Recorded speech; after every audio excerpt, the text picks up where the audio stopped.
एक शख्स ने एक खूबसूरत लड़की से शादी कर ली। वो उसे बहुत मोहब्बत करता था, मगर एक दिन उस लड़की को जल्द की कोई बीमारी लग गई, जिससे उसकी सारी खूबसूरती रोज बरोज कम होती जा रही थी। एक दिन उसका शौहर किसी सफर पे निकला। वापस आते हुए उसे हादसा पेश आया, जिसमें उसकी दोनों आंखें चली गईं।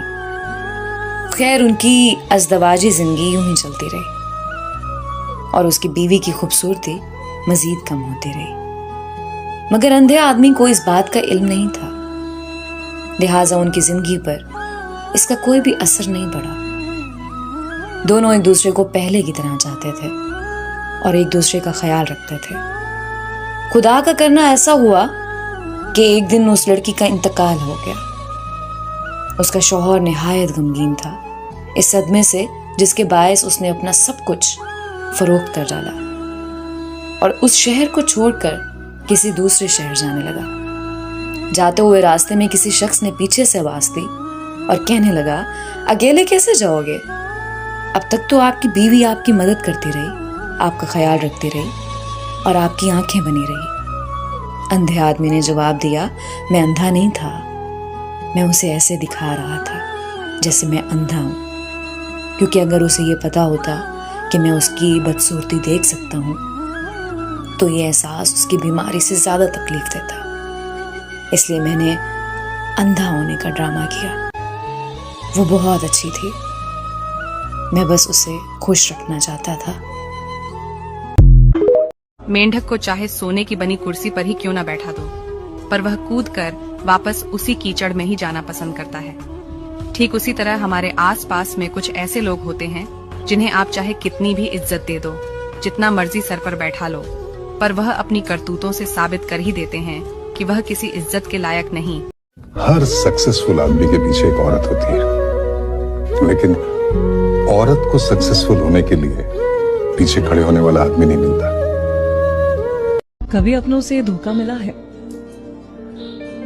जिंदगी का वो वक्त होता है वो जब वो इंसान सिर्फ टूटता नहीं है, लेकिन टूट के बिखर जाता है, लेकिन वो खुद को फिर बनाता है तो उसकी ताकत ही अलग होती है। कॉलेज से छुट्टी के टाइम वो अक्सर बाहर खड़ा होता था।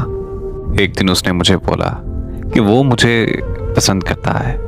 मैंने उसे साफ साफ इनकार कर दिया। मेरे इनकार करने के बावजूद भी वो रोजाना वहीं खड़ा नजर आता था। फिर उसने जब मुझे प्रपोज किया तो मैंने उसे हाँ कर दी। हम दोनों एक दूसरे के साथ बहुत खुश थे। वक्त इतनी तेजी से गुजरा और कब ऐसे 8 साल गुजर गए पता ही नहीं चला। वो मुझसे बेइंतहा मोहब्बत करता था। रोज एक बात बार बार दोहराता था कि प्लीज मुझे कभी छोड़ना मत। अगर तुमने मुझे छोड़ दिया तो मैं तुम्हारे बगैर मर जाऊंगा। उस लड़के के पास किसी भी चीज की कमी नहीं थी। खूबसूरत भी बहुत था और इखलाक का भी बहुत अच्छा था। इकलौता और माँ का लाडला बेटा था। मैं सोचती थी कि पता नहीं क्यों ये मुझ जैसी इतनी सादा सी लड़की से मोहब्बत करता है। इससे तो कोई भी लड़की मिल जाएगी। वो मुझे अपनी माँ से मिलवाने ले गया तो उसकी माँ ने मेरा माथा चूमा और मुझे बहुत प्यार दिया। फिर एक दिन मैं यूनिवर्सिटी से घर आई तो मुझे पता चला कि मेरे बाबा ने मेरा रिश्ता कर दिया है। मैं बहुत रोई और रोते हुए मेरे पापा ने मुझे देख लिया। मेरे पापा ने मुझसे रोने की वजह पूछी। मैंने अपने बाबा को सब बता दिया और साथ ये भी बता दिया कि वह अहले तशी है। मेरे पापा ने साफ साफ इनकार कर दिया और ये कहा कि कभी सोचना भी मत कि मैं तुम्हारी उस लड़के से कभी शादी करूंगा। वो मेरे घर आया, मेरे बाबा के पाँव में बैठ गया। उसकी माँ ने मेरे बाबा की बहुत मिन्नतें की, लेकिन मेरे पापा नहीं माने। मेरे बाबा ने मेरी शादी कहीं और रख दी।